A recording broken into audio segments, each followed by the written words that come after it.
ఇక ఈ వారం మకర రాశి వారి ఫలితాలని పరిశీలించి చూస్తే గురువు పంచమంలో ఉన్నాడు, శని రాజ్యంలో ఉన్నాడు, రాహు లాభంలో ఉన్నాడు, కేతువు పంచమంలో ఉన్నాడు.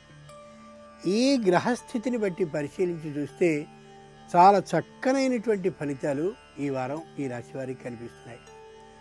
ఉత్తరాషాఢ నక్షత్రం వాళ్ళు చాలా చక్కనైనటువంటి ఆదాయాన్ని బాగా పొందుతారు. శ్రవణ నక్షత్రం వాళ్ళు దాదాపు ఎప్పుడో ఆపేసినటువంటి వ్యాపారాన్ని తిరిగి ప్రారంభించి పునరుద్ధరించి నడుపుకోగలిగినటువంటి అవకాశం, నడిపే ఉద్దేశ్యం కూడా కనిపిస్తోంది.